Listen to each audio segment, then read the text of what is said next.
PCN brings all of Pennsylvania to your community thanks to the support of Service Electric Cablevision. If you like what you see on PCN, thank Service Electric Cablevision and tell a friend. A beautiful day in Hershey for some soccer championships here at Hershey Park Stadium. And we're starting things off with the PIAA Girls 1A soccer title game between the Fairfield Lady Knights and Shady Side Academy, the Indians. Fairfield 24-1, Shady Side 19-3. Alongside Brian Kaiser, I'm Ari Bluestein. A phenomenal game here today for you to start things off. And I'll tell you what, both of these teams really have a good opportunity this year with Trinity out of the picture. Yeah, Trinity moving up because of the change in classifications. Trinity has been the team that's been dominant here in single A, but now that they're double A, something has opened up, and these two teams have jumped in. Fairfield directly affected by Trinity the last couple of years and being in District 3 with them. And for Shady's side, it actually hasn't been Trinity. It's been Greensburg Central Catholic's been the thorn in their side, finally getting over the hump this year, both in the Whitfield Championships and in the semifinal round. 1-0 victories in both games. So a great opportunity for both of these teams to move on. Absolutely. To take a look at Fairfield, they've got a high-powered offense, and at the top is Hannah Logue, 169 career goals. And she is a senior captain. She's a senior striker.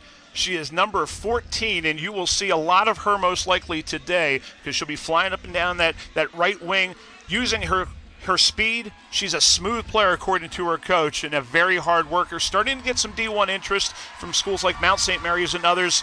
3 goals, 4 assists in the last 2 games. Hannah Logue is a player to keep an eye on. And a player that will keep an eye on Hannah pretty much throughout the game will be Eliza Cochran of Sunnyside. I mean, she is the central back. She does everything, but I think maybe her key matchup today is to make sure that Hannah Logue doesn't get many scoring opportunities. She is a Georgetown commit, and for Shady's side, her composure on the ball is going to be a huge key here today. She has to be aware and really settle that back line in a pressure situation. She's tall, very good in the air, so when they have opportunities on set pieces, the Shady side team will look for number 15, Eliza Cochran, on many different opportunities. And when you think about it, this is just a phenomenal matchup here today. You know, Fairfield defeating Warrior Run and Shady Side defeating Greenburgh Central Catholic to get here today to Hershey Park Stadium. Now we take it away with PA announcer Ryan Hartman for these starting lineups here at Hershey Park Stadium.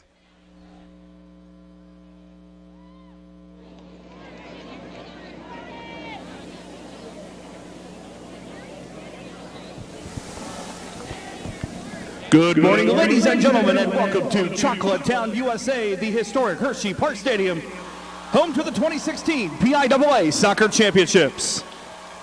In today's Single A Girls Final, they represent District 7's Western Pennsylvania Interscholastic Athletic League, coming with a record of 19-3. It's the Indians of Shady Side Academy. Their opponent, representing District 3's York Adams Interscholastic Athletic Association, a record of 24-1, the Lady Knights of Fairfield High School. Your championship officials for today's game, Elisa Ellenberger, Robert Lasagna, and Curtis Lichtenfels. And now let's meet the starting lineups for today's game. First off, for Shady Side, their head coach, Mary Lynch, assisted by Leah Powers, Jerry Hare, and Elise Riley. Here's the starting 11 for the Indians. Wearing number 4, sophomore Sophia McMahon. A sophomore wearing number 7, Gabriella White. Wearing number 8, senior Elizabeth Harper. A junior wearing number 10, Julie Staley. Senior number 12, Paige Moritz. Wearing number 15, a senior Eliza Cochran. A senior number 20, Sarah Hackey. Senior number 21, Kendra McBroom.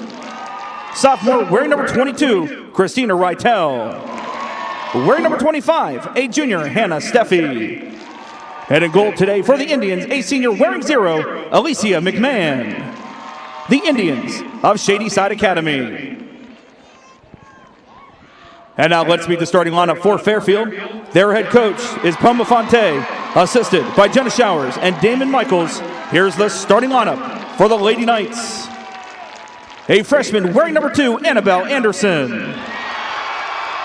Wearing number 5, freshman Rio Strohsnyder. A sophomore, number 6, Emma Snyder.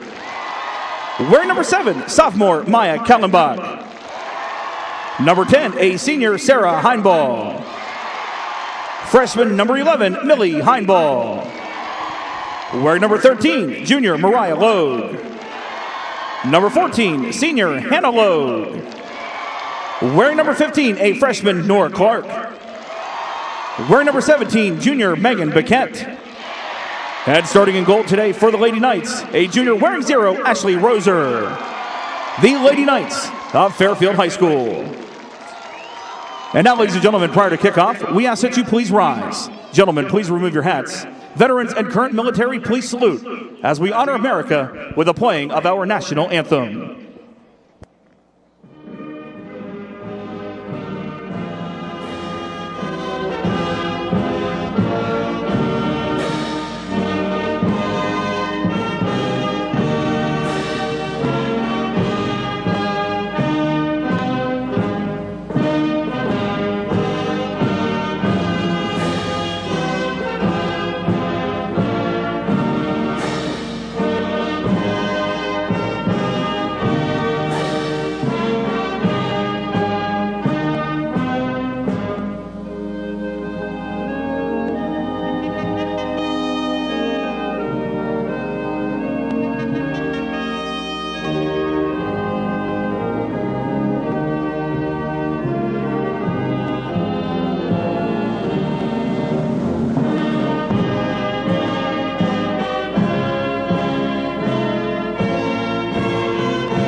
Alongside Brian Kaiser, I'm Ari Bluestein. We are ready to go for the PIAA Girls Single A Soccer Championship here at Hershey Park Stadium. And again, it is Shady Side Academy, the District 7 champions, against the Fairfield Lady Knights, the District 3 champions. And, you know, as we talked about in the open, Brian, these are two teams that this is really their first opportunity here at Hershey. Trinity, who has now moved up to 2A, was kind of blocking everybody from winning Single A the last couple of years. And now it's really good to see these two teams have this opportunity today at Hershey Park. Yeah, Fairfield's a team that was directly blocked by Trinity, and because of the setup of the brackets in the past, you only had one team get through after winning the district. So Fairfield never really got a shot because you don't win the district at that time. You don't get another opportunity to try to continue your season in the state play. And we see that a lot in the single A level in the past. And now it's the same situation for a lot of teams, but Fairfield finally getting through, being able to push through that, and then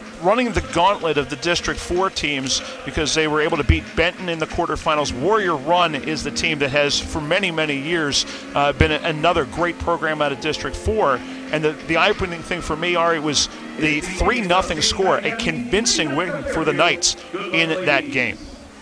And on the other side, for Shady's side, this is a team that they've been pounding on everybody except for Greensburg Central Catholic. But what they were able to do, 1-0 victories in both the WIPIAL finals and the state semifinals.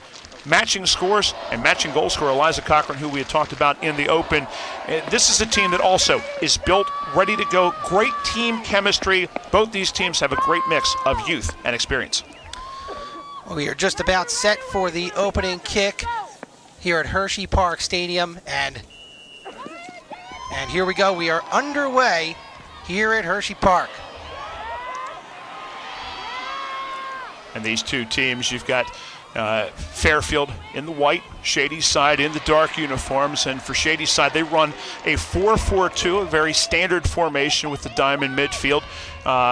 For this Fairfield team, much more aggressive, and you don't see this as much, but with teams that are big-time goal-scoring teams, they'll come out sometimes a little bit more aggressive. They run a 3-4-3 with a flat midfield, flat back three.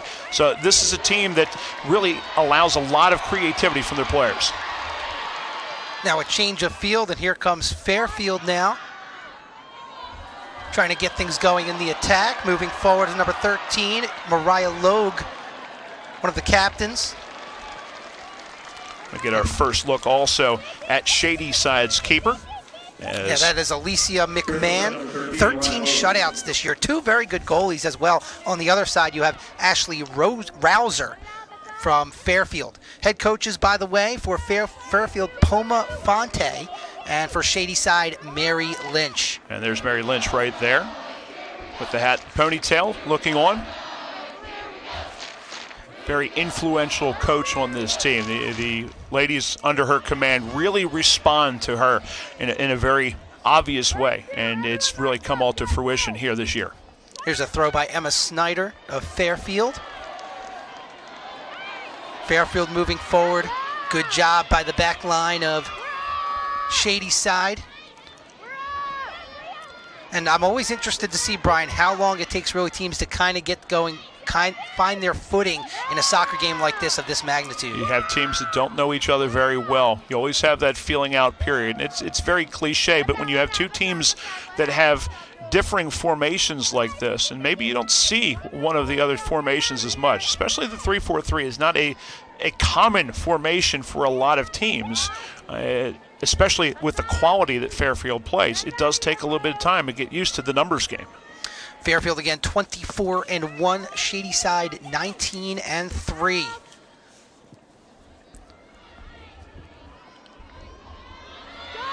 Now here's an opportunity.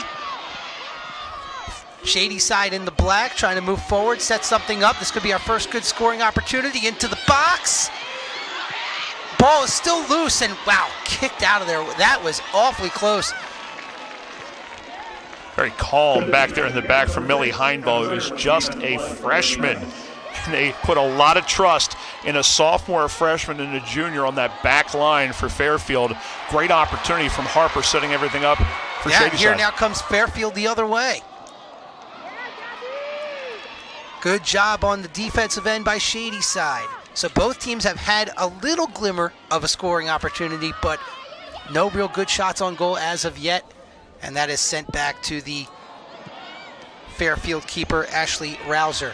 Rouser, a mistake there, though, as her clearance went up to the middle of the field, had her goal unprotected. It was not a deep ball. Almost Shady side had an opportunity to really do something with that. Now with it, Shady side, number 21, Kendra McBroom, and we have going the other way. Opportunity for number 14, Hannah Logue. Look out, good cross into the center, and his shot is wide. Oh, what an opportunity early on for Fairfield, set up nicely by Hannah Logue, but unfortunately Nora Clark, who has 34 goals this year, couldn't put it into the back of the net. A great run, and the unselfish play is the key there too, Ari. The fact that she had an opportunity, Hannah Logue did, on that right side to take a shot, but knew that she had a teammate she trusts a great deal, and look how close that was to opening up the scoring here just less than 5 minutes in. Yeah, it looked like on that replay, maybe tried to put a little bit too much touch on that. Tried to just squeeze it into that back corner. That's one where coaches will say all the time, just pass the ball in the net. I think she tried too much to pass that ball. I think if she hits that one with some pace and just blasts it in, there's no chance for the keeper to come up with it. Yeah, Alicia McMahon did try and get over there and defend that shot, but that was really all up to Nora Clark to put it home. Now sent in. Oh, the deflection! It scoots by McMahon! And that's going to be Mariah Logue, the midfielder, who gets the deflection goal. Unbelievable. That's just one of those lucky bounces. She just put it on net, and nothing really Alicia McMahon could do on that one. But I'll tell you what, we get the scoring going in the first 5 minutes of this contest on kind of a deflection fluke goal. We're going to take a look at it again. Here's the pass over. And just a one-time shot here from Fairfield. Deflects off the defender, wrong foots McMahon in the goal. No chance for her at all, and Fairfield has the 1-0 lead. Well, that's what you say. You just have to put the shots on net, and you never know what can happen.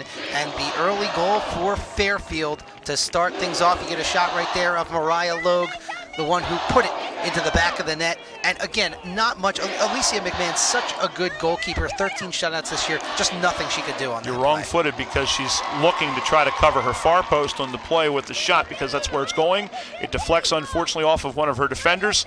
And for Mariah Logue, the sister of Hannah Logue, we featured Hannah coming in, but it's Mariah who gets on the scoreboard first with her 11th goal of the season. Yeah, Mariah with 11 goals this year now. Hannah with 46 goals and 46 assists. So certainly if you would have told me that a Logue was going to score first, definitely would have thought it would have been Hannah. But now here's Shadyside trying to answer back. Good defense by the back line of Fairfield. Battle for it just outside the box. And well defended by Fairfield. You know, it's a very young back line. It's a back three, but what that also means is they have to get support from the midfield coming back to help out defensively. But what we've seen from Fairfield, this is a team that has been able to defend in numbers, but also have put a lot of trust in that back three, and they are up to the challenge on that last series. Throw it on the far side. Shadyside in the dark uniforms, Fairfield in the white. Fairfield, the District 3 champs out of York County. Shadyside, District 7 champs out of the Pittsburgh area. Now here comes Fairfield on the attack again. The cross, and then booted out nicely by the defender of Shadyside. Now here's 25, Hannah Steffi. Making a move here on the near side, pushing forward. Again, a good job at the midfield. That was 17, Megan Biquette for Fairfield. Nice little touch pass here on the near side. Moving forward again is Mariah Logue. Logue trying to weave through Shadyside. Good cross into the box. And a good job on the defense by Kendra McBroom on Shadyside. Excellent 1-2 play on that side between the sisters, Logue and Logue. And nothing can give you more confidence than scoring an early goal in a state championship game. Mariah Logue playing with a lot of confidence on that last sequence. Here's McBroom. Up ahead now, number 8, Elizabeth Harper. And Harper is a player that really is an attacker for this team. 110 career goals. She's going to West Point to play soccer next year. 30 goals this year, and all WPIAA member. A sensational player, and one that if Shadyside is going to get back in this game, is going to have the attack really go through her, you would expect. Christina Rattel had that one taken away. She tried to move forward towards the box. And a good job by Eliza Cochran, our featured player today, that center back, to not allow that pass to get through and allow a Fairfield opportunity. She really anchors that back line so well, and this has been a staunch back four for Shadyside. That's why that opening goal's so disappointing, because it's an unfortunate deflection. It's really a wrong place, wrong time sort of play. Well, Shadyside has to find a way to recover, but Fairfield still on the attack, trying to settle.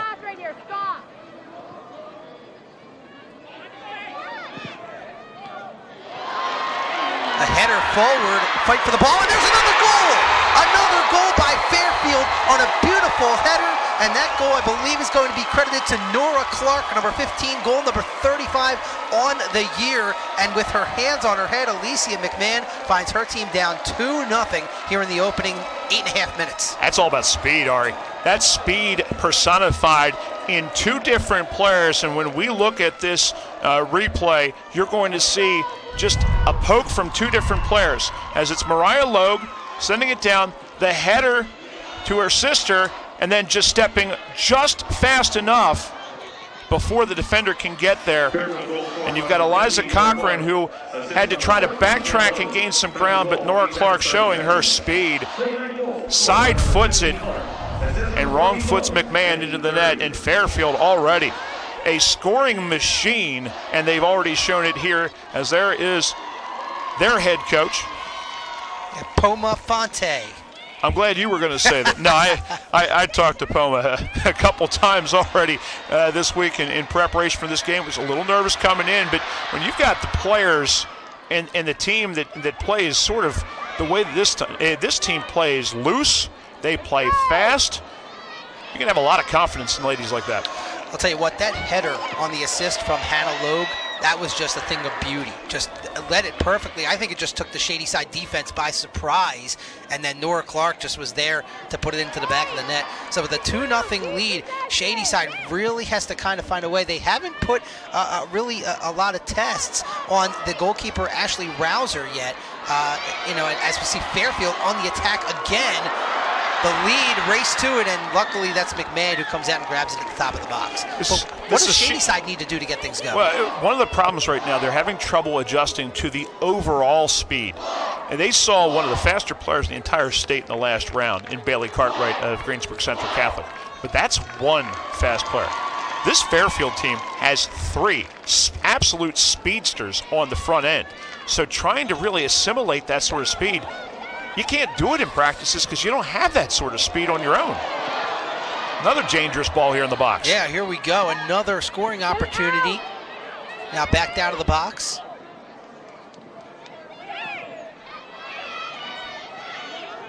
Fairfield in no real hurry here with already a 2-0 lead, and Shady side sends it out. Now here is Harper. Not a lot of help now on the far side chasing it down. This is Sophia McMahon. One of the things that Shady side can't do yet, though, they can't panic at this point. There's still a lot of time left in this game, and this is a team that has a lot of firepower, and they've got Harper up front, they've got Rytel, but one of the things that they have to start doing, they have to start maintaining some possession. At this point in the game, if you look at the first 10 minutes plus of this contest, Fairfield has had the ball in their possession most of the time, and they have been in the Shady side end for most of that time. Shady side just has to be able to connect a few passes together and really just settle down. And Fairfield back on the attack again, and why not? Here we go down the far side into the box, collision, ball still loose, and finally taken out of there by the back line of Shady side. But that's going to trickle off the end line as we have a whistle. It's going to be an offside. Yes. You had a player in an offside position already when that ball was played in. I think the other thing you want to look at is how relentless this team is for Fairfield in terms of their speed. When those front 3 have the ball, those midfielders, you have a lot of teams when you play a 3-4-3, you'll see that diamond midfield. You'll have a player sitting back with a stopper roll. This team doesn't have that. They play a flat back 4, and they move up. They are very aggressive in the midfield to the point where both those center midfielders are sitting up there. That should open some holes up for Shady side if they can get possession. Well, here's Harper racing down the far side, but couldn't quite get to it. Rouser sends it out, but Shady side does have some players on this side of the field. Let's see if they can make something of this. Sent on goal and an easy, ball's loose in front. And almost a second ball opportunity. That was Hannah Steffi, I believe, and Rouser almost made a pretty big mistake right there. Yeah, it was a great opportunity there from Shady's side on a deflection on a ball that really seemed relatively simple in theory, but don't discount a little bit of the sun, a little bit of the nerves, and all this stuff on that end of the field being in play. And Harper trying to make a move here in the near side in the corner. Unfortunately, it deflected off of her foot, so it'll be a throw-in for Fairfield. Oh no, they're going to change it. It's going to be a throw-in now from that corner for Harper. So it will be a throw-in and a chance now to see if they can at least get something, the Indians this time, to maybe challenge the goal. Paige Moritz, good move around the defender. Out of the far side, taken away by Fairfield. Here come the Lady Knights again. Even numbers, and now they're even up a player up front after that pass. There's a lead down the far side. And a clear. And good job. I thought that was going to be a shot taken. Instead, she decided to cross it, and the defender, I believe that was McBroom, was right there for Shady side. Annabelle Anderson's been a menace over on that left side and didn't have an angle, but still something where the only thing she could try to do was play that ball back into the middle looking for Nora Clark. The speed of this team, and they play, as we're going to see, here's that speed showing itself down the side. That ball played and just out-racing the defender to the end line. The only thing she could really do is try to cut it back, and good positioning defensively from the Shady side back line. But you're seeing a team that not only is fast, but they know how to pressure defensively out of that, where every pass is going to be contested. That's what's going to make it difficult for Shady's side to possess the ball effectively in this game. There should be openings. It's just the quickness and how fast this Fairfield team gets in position defensively to pressure the ball that makes it hard. Right, and you just saw that moment right there. Shady Side trying to get something going, but surrounded by white jerseys. Now here we go again down the far side with Annabella Anderson. And we have a whistle. Looks like it'll be direct here for Fairfield. Everything out! Everything out! Our championship officials for this game, Eliza Ellenberger, Robert Lasagna, and Curtis Lichtenfels. Congratulations to them, because just like it's an honor for the teams to get here, an honor for any officiating crew to be deemed worthy of a state championship berth. Oh, another shot on goal and back. It hits the back of the net again. Unbelievable. Fairfield just continues to attack, and I believe that was Hannah Logue, number 14, with that goal. And wow, a 3-0 lead here at the 24-20 mark of the first half. I mean, this is just going to be extremely tough for Shady Side to come back from. It is. You still have to try to play your game, but the pressure again caused two players to get out of position. The ball ricochets between them, and Hannah Logue's the player who is the recipient. So we're going to see ball. Look at the spacing on the inside.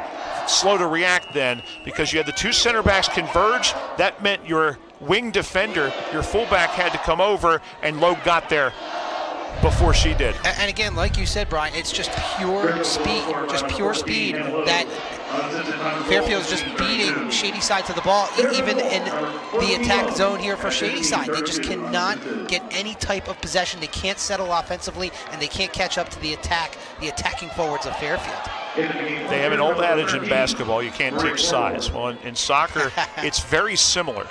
You can't teach speed. You actually can, but you have to teach the speed to play to its strength. And this team has been taught extremely well. And a lot of times when you see a team that's unified, you think, and you will see some of these this weekend, a lot of these players play together on club teams, so they're playing here. This team doesn't. I mean, this is a team where about 7 of the starters play club ball, and they're in a few different teams between them. This is a team that just has really come together in a big-time way during the high school soccer season. 24-1, I would say that's certainly a successful season, going for win number 25, and certainly off to a good start here in the first half at Hershey Park Stadium in the PIAA Single A Girls Soccer Championship. Now a nice lead again for Logue. McMahon trying to come out and meet her. Let's see, it is going to be a goal kick, and down now on the ground is Alicia McMahon, as she had to come out and meet Hannah Logue right there because no defender was catching up to her, and let's hope that Alicia McMahon is okay. The goalies are tough because they have to come off their line. They know that there's going to be contact with them from time to time. As you see her right now, just trying to shake things off a little bit. Both teams will go to their bench because of the stoppage. She's been under siege, and there is absolutely nothing that she could have done on a couple of these goals for sure. And McMahon gets a good round of applause going over the bench. Because it's a goalie, a lot of times, depending, they will sometimes stop playing to see if she'll be okay. They are going to put a backup goalie in, and it looks like McMahon's going to be fine and go right up to the substitute line when she gets the chance. Watch all of the PIAA Championship action on PCN Select. Watch today's games on demand online and on the PCN Select app. Plus, check out live streams of field hockey and girls volleyball tomorrow. Learn more at PCNTV.com. Now here's Shady Side on the attack. Here is Harper. Harper trying to get things going. The cross, and again, the white jerseys just surrounding the dark jerseys of Shady Side. I'll tell you what, though, that was a lovely ball that she played because there was not much space trying to squeeze that into Christina Reitel. And look out, here's Hannah Logue here down the near side, splits the defenders. Good job by the center defender. And the ball is still in play here on the near side. And remember, you've got a keeper back there who is a substitute keeper who has not been warmed up. So a great job by that back line to make sure that she didn't face a shot. I believe it's Maya Weiss, the junior, who's in there right now. Well, I'll tell you what, like you said, that back line of Shady Side really has to try and protect that new goalkeeper in there. And actually, now McMahon is going to return. And good to see her back and coming back into the action. So a brief moment for our backup goalkeeper, Maya Weiss. On most teams, three of your tougher players, your center defender, a defensive center mid if you've got one, and your goalie, because they're the ones who are going to get the most contact through the course of games. Shady side trying to set something up into the box by Christina Rattel, but sent back out by Fairfield. And here come the Lady Knights heading on the attack again. Touch pass deflected. Shady side gets it back. Here's Kendra McBroom. McBroom sent to the ground. Ball out of bounds. We'll have a throw-in for the Indians of Shady Side Academy. And Ari, that was a play when they lost the ball up front that Shady side has to look to quickly counter and get back the other way. While the offensive side for Fairfield, while they're thinking on the offensive end, try to get a quick counter going the opposite way. They're still taking a little bit too much time trying to build that thing, and that's not going to be able to really impact Fairfield defensively. Yeah, you would think that maybe Shady side, there's been no corner kicks yet, but maybe they can get something going off a set piece with that corner, because like you said, everything's kind of taking a little bit too long to develop, and the speed of Fairfield is kind of catching up with them. Good recognition too, because that's corner, set pieces, things like that are ways that teams can get into games, get more comfortable. Right. And I just think it's going to take a couple decent shots on goal for Shady side to really get more into this game in terms of being able to be more even in terms of the play. But they just have really taken a real shot to the bow early on. And down goes Gabriella White. You don't think Shady side. You don't think soccer is a physical game. You didn't see a play like that. It is a very physical game, and outside the shin guards, ain't a lot of pads out there. We're going to have a direct here just outside the box for Fairfield. Basically like a corner kick. Sent in. And that'll go out of the end line, hit the side of the net. Now, Brian, let me ask you here. If you're Shady side, 19 and a half remaining in the first half, do you need to put one on the board? Or is it necessary to really put one on the board before the end of the half? Or do you kind of just hold serve here, reset at halftime, and really attack in the second half? Wow. Callie Fenimore comes in, by the way, for Nora Clark up front for Fairfield. But I would say I'm sort of torn on that one, because I think the main thing you have to do is make sure that the deficit doesn't get any bigger right now. Right. I think that's the main thing more than anything else. But I don't like my chances being down 3-0 going to halftime anyways. So I would say, yeah, for the most part. I mean, for Shady side to feel like they have a real chance in the second half, at least getting some good opportunities here. Well, here could be one right here. Here's a lead going down the far side is Elizabeth Harper. Can she catch up to it? I believe it's offsides, yes. Just barely, though. Just barely, you're right. But Harper, I mean, that's the kind of thing that Shady side needs to do. You have to get Elizabeth Harper in position to get those lead passes. And as you see, you take a look at the goalkeeper for Fairfield, Ashley Rouser, who hasn't really been tested too much. Right there might have been the first test, but I think Shady side at least is on the right track with trying to get Harper in spaces, in open space like that. Agreed. You got to play and switch up your game if things aren't working, and Harper has the speed to challenge this back three. You've got three speedsters back there. Maya Kallenbach. It's also Millie Heinball joined with Megan Paquette as the three defenders. Oh, and here's another lead pass, but coming out to get it is McMahon. That one might have been a little bit too far. That'll settle her back in, too, after being out of the game for just a brief time due to getting shaken up. So I always want to get that touch as a keeper once you get back in the game. Absolutely. Lead on the far side, trickles out. It'll be a throw-in for Fairfield. You're watching the PIAA Girls 1A Soccer Championship here at Hershey Park Stadium on the Pennsylvania Cable Network. First of 8 games this weekend, Brian. Of course, with the classification expansion from 3 to 4 classifications, you add a couple of games for both the boys and the girls. It's a busy weekend, and it's a great weekend for soccer, and already the weather, it looks like it's going to be sensational. Championship weather for a championship weekend. Totally agree, as here's Shady side with an opportunity, moving forward, putting it in on goal, and it sneaks by!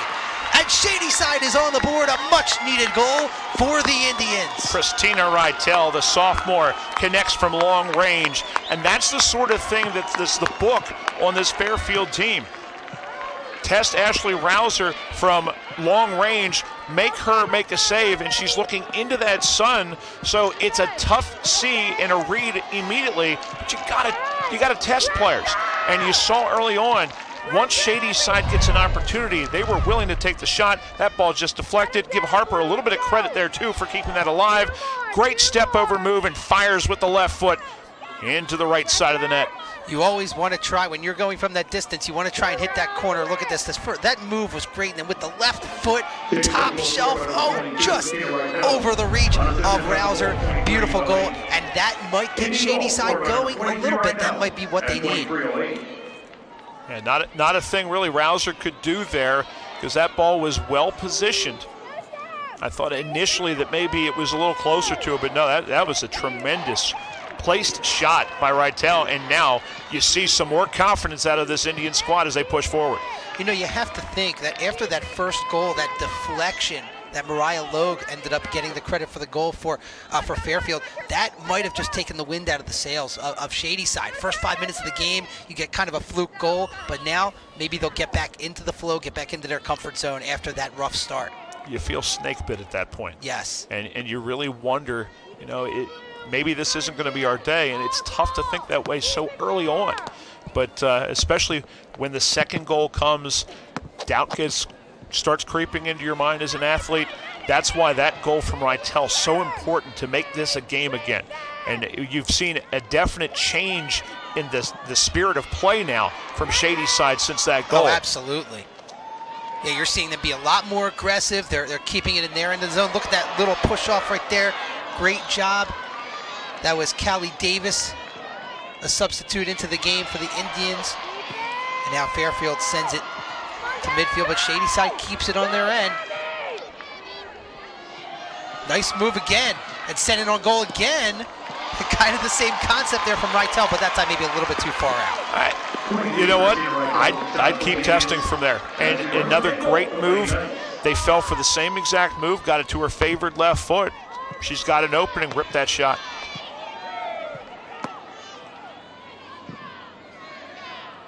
Now Fairfield moving forward. Look out for this speed. Shadyside better make sure they get back. Annabelle Anderson.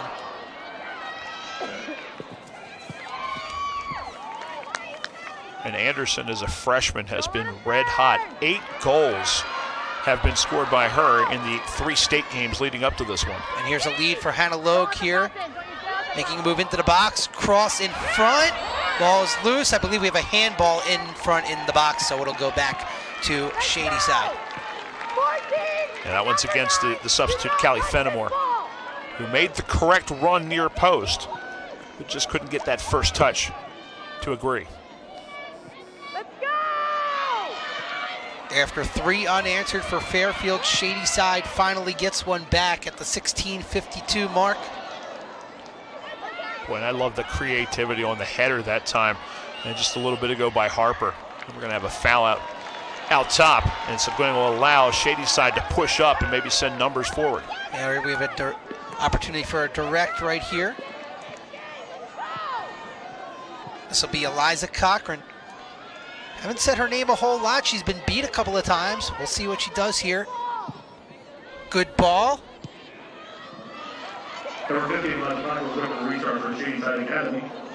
Oh, and deflected by the official for a moment. Kept it on Shadyside's head, but now here comes Anderson. Anderson making a move to the outside. She's got some serious speed, but good job defending. That's Callie Davis. Check that, number 10, Julie Staley for Shadyside. Staley was all over Anderson on that side. A very good job of staying with her. And you look at the numbers game, as it was 3 offensive players against 4 defenders for Shadyside.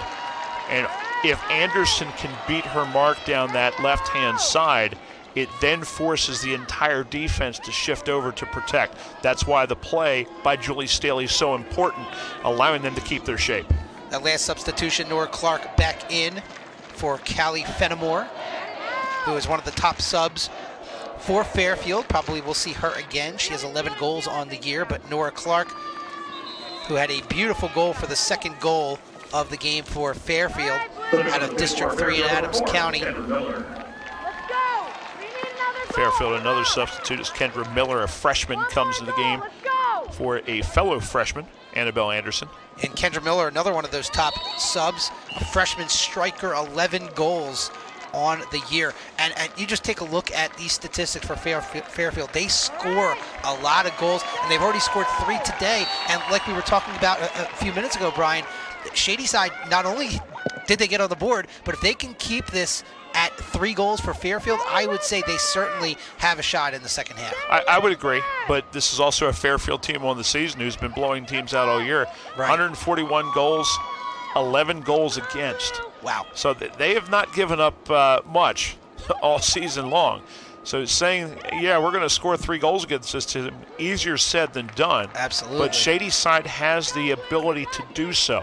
It's just a matter of trying to you've got to win some battles in the midfield. And if you win those battles in the midfield, those opportunities will open up. And those 50-50 balls, so important in this game of soccer. Shady side trying to push forward.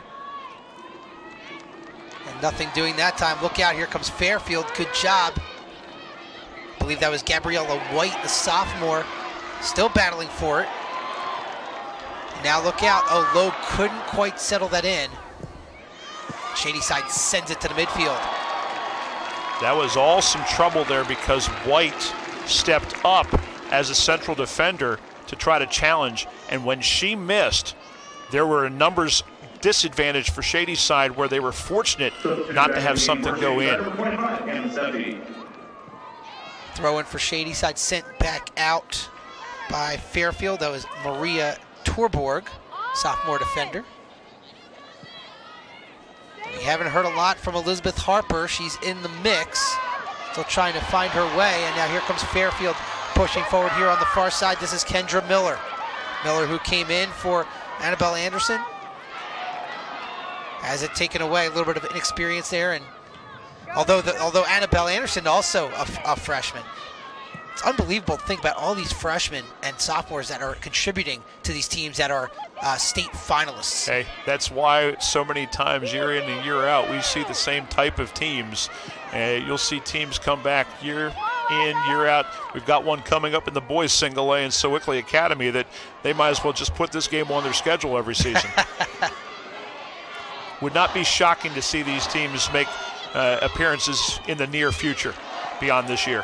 Yeah, absolutely. As we talked about at the top with the reclassifications, Trinity, who had dominated the girls single A level, moving up to 2A, and they'll play here tomorrow in the 2A championship, but that certainly opens the door for these two squads, Fairfield and Shady Side Academy. Harper is going to get called for a push from behind. I think she's been a little bit frustrated with the play, but you can just see, I mean, her touch is exquisite, and her creativity on the ball.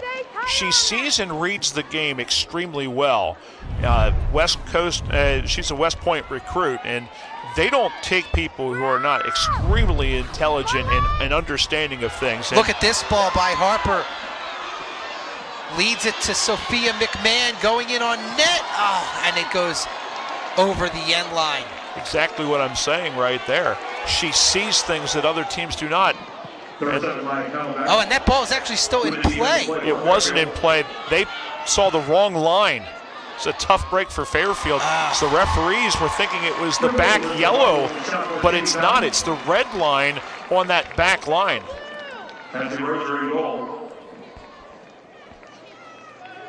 Not sure what we're seeing right now. Yeah, well, no matter what, I believe.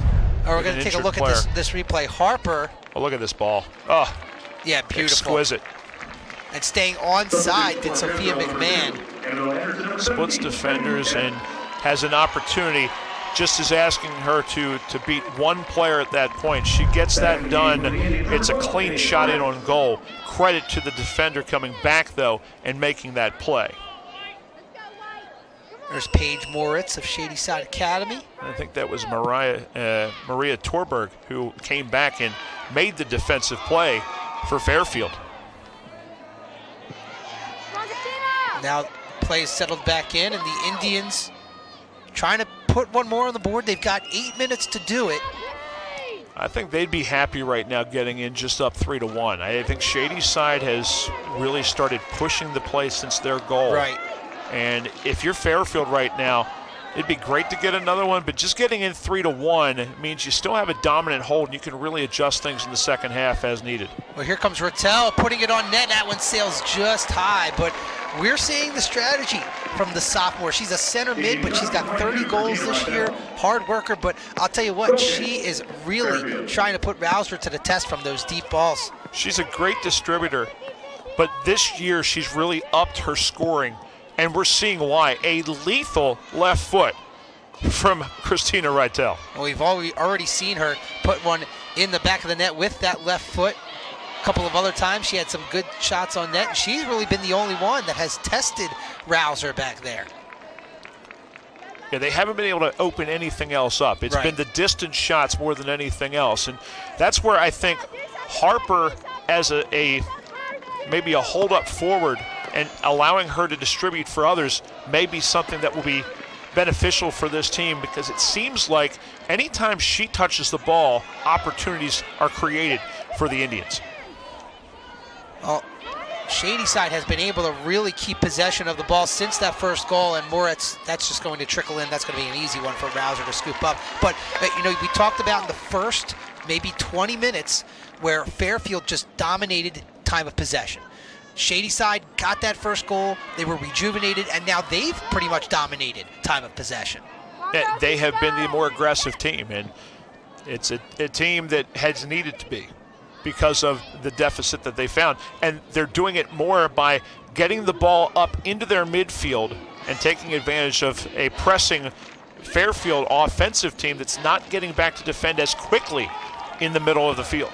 Here's going to be a throw in. Sarah Hackey with the quick throw to Harper, and she deflects it off of the Fairfield defender, and we're going to have a corner kick. And I mentioned it maybe 10 minutes ago, that set play, the corner kick might give Shady side an opportunity, and that was a smart play by Harper to just deflect it off the defender. That's all she wanted there. She wanted to be able to get the set piece. Cochran comes up, the Georgetown recruit who's been a real target player, but that's a ball that's not going to get it done. No, that was a little bit low, but got another opportunity. Oh, but can't settle it, can't gain control.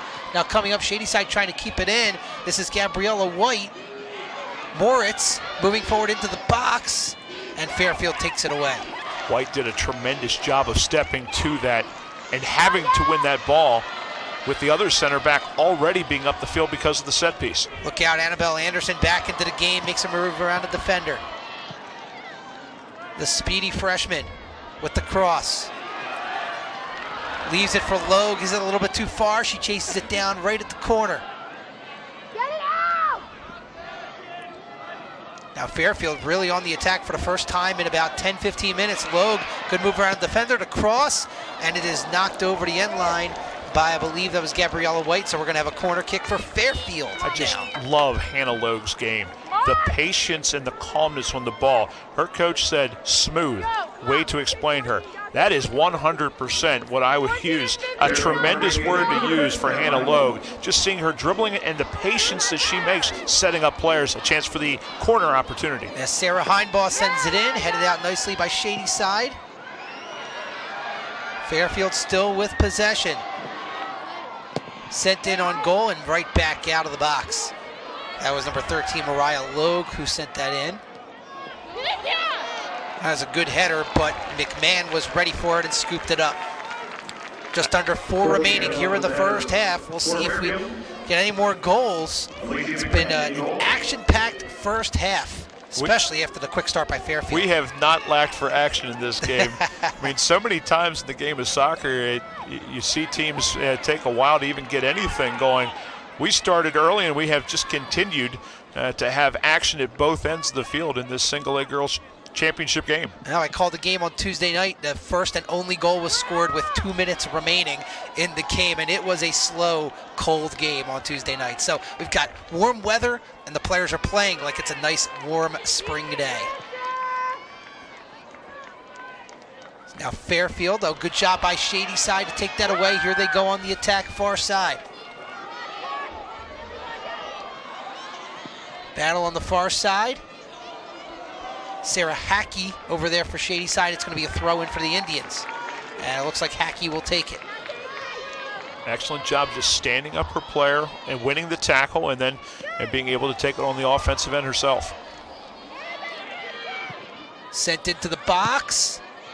Right back out. Nicely done by Megan Biquette of Fairfield.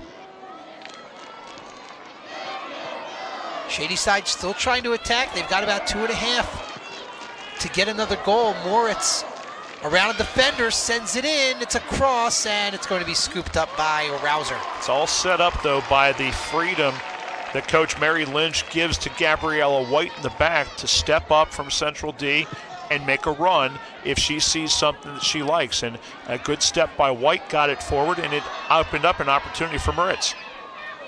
Now here comes Hannah Logue, nicely done. McBroom sends it out. Get it out! Get it out!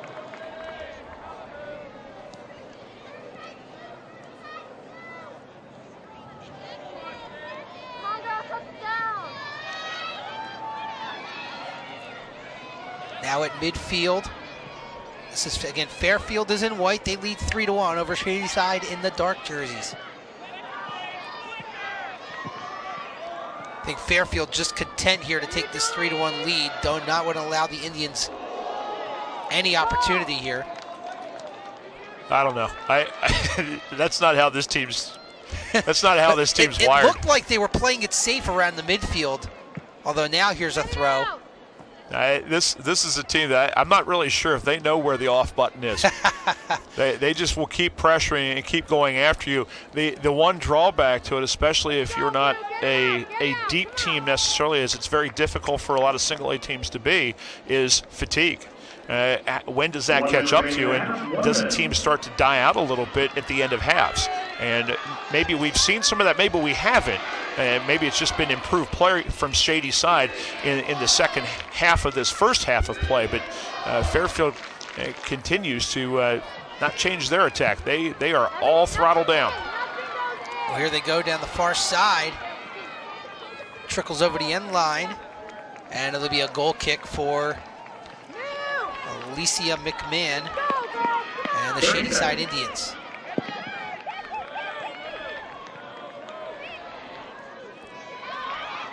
Now we're at about 20 seconds remaining. Fairfield pushing forward, maybe one final push here.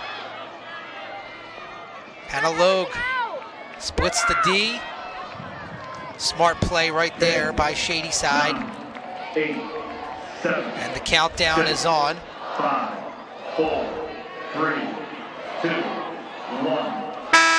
And that'll do it. So at the half, the Fairfield Lady Knights, the District 3 champs out of Adams County, lead the Shady Side Indians, the District 7 champs, 3-1 here in this PIAA Single A Girls Soccer Championship game. We'll be back with more at halftime from Hershey Park Stadium. You are watching Championship Soccer here on the Pennsylvania Cable Network.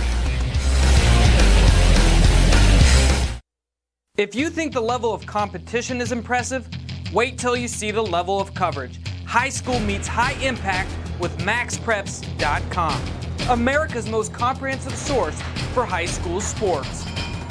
Find out how your local teams compare, who's in the hunt to be state champs, and which teams and players are leaving their stamp on the national stage. Get pumped on your high school teams.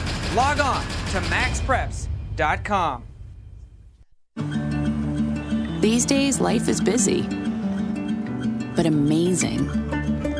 From the sci-fi brilliance of technology to the existence of toast, we move at a crazy pace until this happens. Time for MedExpress. Walk right in, get the care you need, and get right back at it. MedExpress, because life is urgent.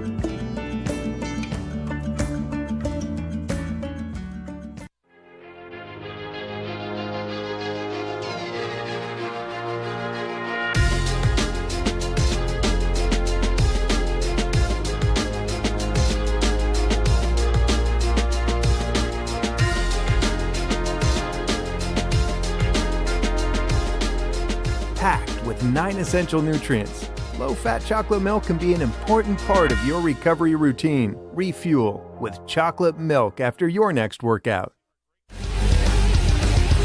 At the half in Hershey, the PIAA Girls 1A Soccer Championship, the Fairfield Lady Knights lead the Shady Side Academy Indians 3-1 in an action-packed first half. Alongside Brian Kaiser, I'm Ari Bluestein. And Brian, a lot of action, a lot of goals early, but then Shady Side settled in a little bit. They did, but man, that was a fun first half of action. Two teams that just went at each other right away, and we see right off the bat. Here's the opening goal of the game. It's off the foot of Mariah Logue, deflects off a defender. You see the assist from Sarah Heinball to start it off. And just wrong place, wrong time, wrong foot's the goalie. It's 1-0 Fairfield just about 5 minutes in.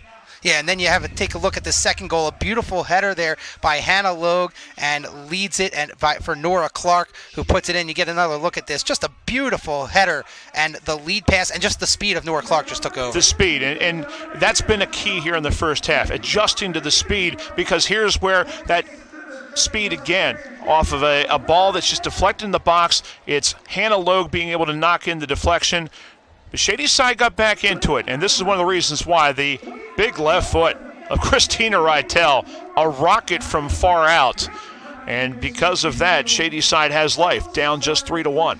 Yeah, Rytel, again, I mean, that's just a beautiful move. You can just see it just gets over the outstretched arms of the goalkeeper. And you know, after that point, Shady Side really started to take control of this game and really had a lot of scoring opportunities, and hopefully they can carry that into the second half. I think right now this is a team that, even though they're down 3-1, they still believe. And that's where that goal was really important for them. They needed to get a goal just to give themselves some life. We talked about that during the first half, and then when it happened, the change in the game as far as the emotion and the excitement that they played with on the field was completely different. And I think that's what they have to do in the second half. Is you see Fairfield right now in their huddle. They need to get back charged up again. I love the way this team plays, though. Just all action, all speed, just flying towards the ball.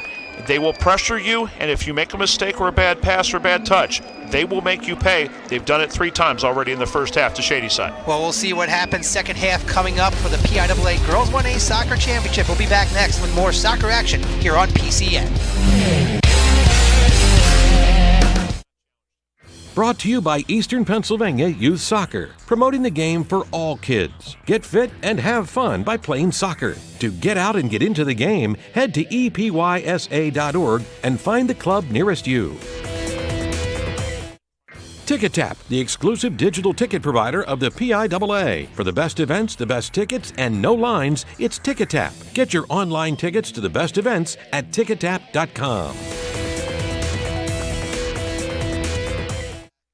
Attended by more than 500,000 people. Watched on PCN by almost 2 million people. The Pennsylvania State Farm Show. Relive all the excitement and the celebration of our state's great agricultural heritage. The PCN Farm Show Highlights DVD includes your favorite moments from many of the major events, like the high school rodeo, sheep to shawl, and the tractor square dance. Bring your favorite memories home from this year's show and from previous year's shows with the PCN Farm Show Highlights. Visit the PCN store at PCNTV.com to order your copy today.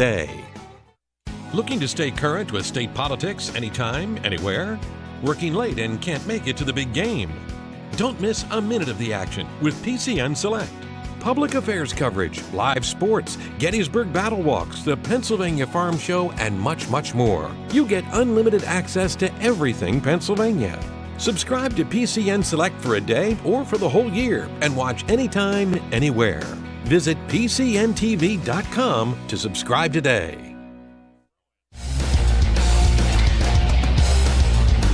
Welcome back to Hershey Park Stadium in Hershey, PA, the site of the PIAA Soccer Championships, starting things off at the girls 1A level as Fairfield, the Lady Knights, lead Shady Side Academy 3-1 as we get set for the second half action here at Hershey Park Stadium. Alongside Brian Kaiser, I'm Ari Bluestein. Thank you for joining us on this beautiful early afternoon here in Hershey, PA. What beautiful weather. I can't get over this November weather that we're having right now. It's sensational, and you couldn't have a more picturesque day than what you have right now with two teams out here playing for a state championship at the single-A girls level. And we got going right away. 3 goals in the first 15 minutes for Fairfield. Shady's side getting one back about 10 minutes after that, but 4 goals in the first half. That's an outburst for a soccer game.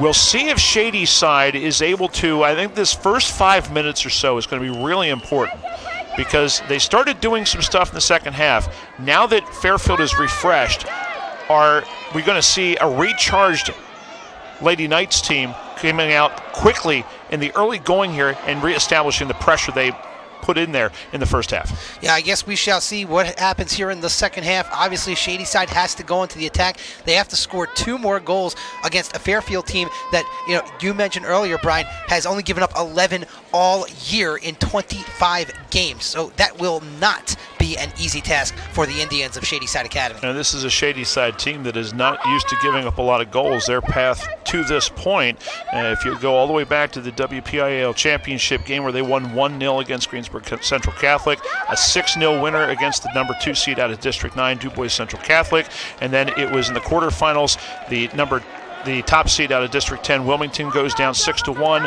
and then another 1-0 win over Greensburg Central in the semis of the states to get here. Hannah Logue again down the far side, but nice job on the defense by Eliza Cochran, and that was kind of our featured matchup, Cochran versus Logue, and I think it's really going to be up to Cochran to make sure that Logue does not get into an open space to put one into the back of the net. You have to hold the Lady Knights to 3 goals if you are Shady Side, and that's a key matchup. You have to help out a little bit more towards the wing with Logue, and that opens up Nora Clark in the middle, and she's already shown to be dangerous. And I'm not sure if that was supposed to be a shot or a pass there from number 10, Sarah Heinball, but it is collected by Alicia McMahon, who we saw get injured in the first half, so certainly nice to see her back in full form in net for Shady Side. And she was out just for a brief time, right, and went right back in the game, but she's had such a great season for this team, 13 shutouts, and it's tough when you have a bad break early on, give up the first goal, and then it just seems like all of a sudden things snowball from there. Cochran will take the direct. Good ball. Nicely done, headed out by Fairfield. And here come the Lady Knights the other way. Come on, girls, pressure! A lead pass, the defender goes down. Logue around the defender, she's got an open space. Cross, goal. Oh, was that nasty on the right side from Hannah Logue, and Nora Clark has her second of the game. Well, that was just unbelievable by Hannah Logue and Nora Clark. There was absolutely nothing McMahon could have done on that.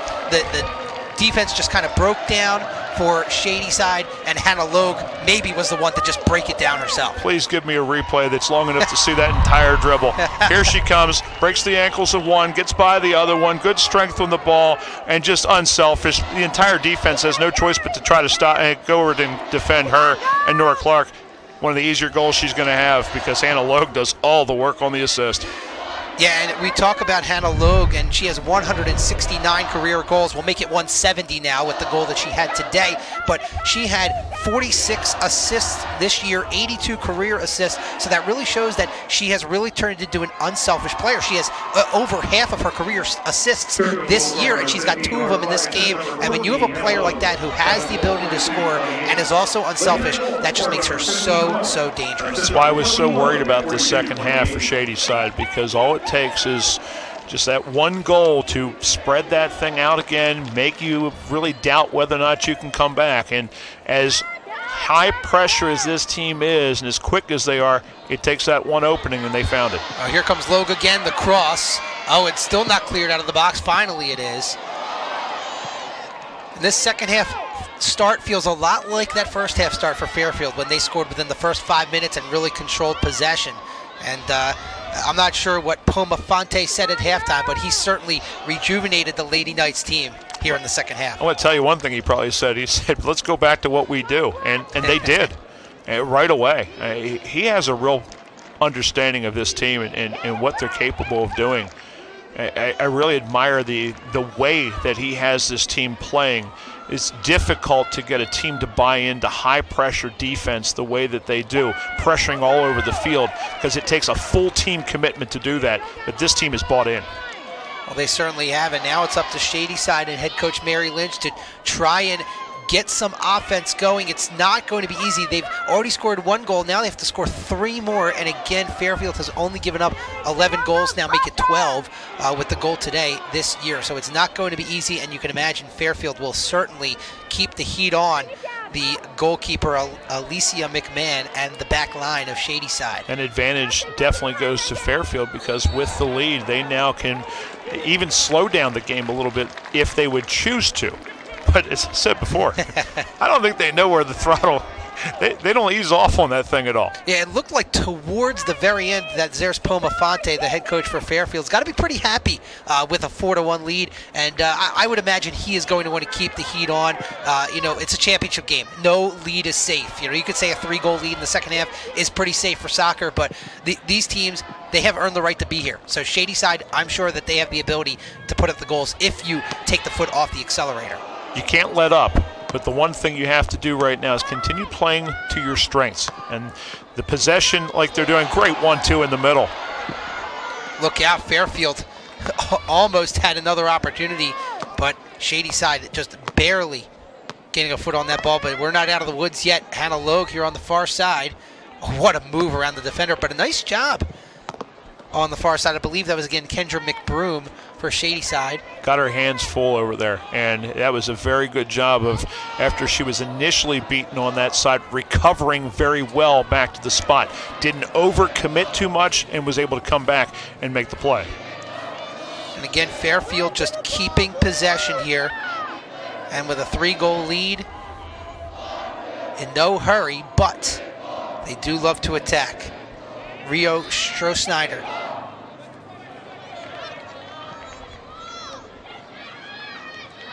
Now Shady side trying to gain control. This will be a throw for Sarah Hackey.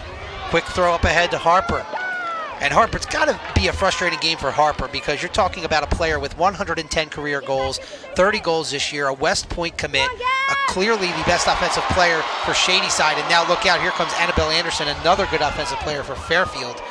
And it's thwarted away by Shady side. But, getting back to Harper, she's got to be frustrated. Oh, no doubt, because she's not getting the touches that she would like to have in the offensive end of things. And when she has gotten touches, there's been pressure on her, especially the beginning of the 2 halves. And not many clean touches or opportunities for her. Sarah Heinbaugh over to number 13, Mariah Logue, who had the first goal of this game. Now it's sent in on net over the head of a couple of defenders, but McMahon able to grab it. No real second ball opportunities there for Fairfield. And McMahon sends it out to midfield. But Fairfield again keeps it in. Shady side has to try and get something going. I would say within the next 10 minutes they have to put it in the back of the net. And here might be an opportunity. Harper off to the races. Can she outrun the defender? Going in. Puts it on goal. What a great job to come out and block that by Roser. My goodness. That is a heck of a play by Roser, the goalkeeper for Fairfield. It's a great read of her defender, and seeing that her defender was not going to be the player who was getting the better of that one and did not hesitate. If she doesn't come out, it's an easy tap-in goal. Instead, she comes out, cuts down the angle, and no chance. Now look at this play. Clark across, and that's another goal. That was Mariah Logue for Nora Clark, and Fairfield now just laying it on with a 4-goal lead. Beautifully done. And they take a great play by their goalkeeper and turn it into offense, and Nora Clark with another goal. And here we go with the replays on this one, because we'll go back to back, because one leads to the other. The missed shot on one end, as we take a look at it. Here's the opportunity on one end. Harper gets the better of the defender, but not of the keeper. But don't wait for a second, because now it's going to turn back the other way. Here's the counter. Mariah Logue, 1-2 over there on the side, right back to Mariah Logue, crosses it to the inside. Nora Clark has her hat trick. And it's all Fairfield here in the second half. And that whole transition, that's a total team effort, because it starts with Roser, the goalkeeper, making the beautiful save. What a swing you have right there. If Roser doesn't come out and make that save, we've got a 4-2 game, instead 5-1 game. How different is that one save. The one save makes such a big difference in this game right now. And the fact that this team turns defense to offense as fast as they did, the way that they did. I mean, I don't want to say game over, but realistically, that play right there may seal the thing off. I think you're right about that. I mean, Shady Side is going to need almost a miracle to get back into this game, because that was an opportunity that you were looking to get for Harper. She had the open space. She beat the defender, but as we said, did not beat the goalkeeper, and then right back the other way, Fairfield doing what they've been doing pretty much this entire game on the attack. And we saw the Fairfield student section getting excited. Our engineer in the booth, Dean Vocker, it's his alma mater, so he's got to be pretty excited as well. Good shout out there, and deserved, because our crew has done a tremendous job in this game already, and look forward to seeing all weekend long the pictures and the replays and everything that they are able to provide for us, and they do a fantastic job.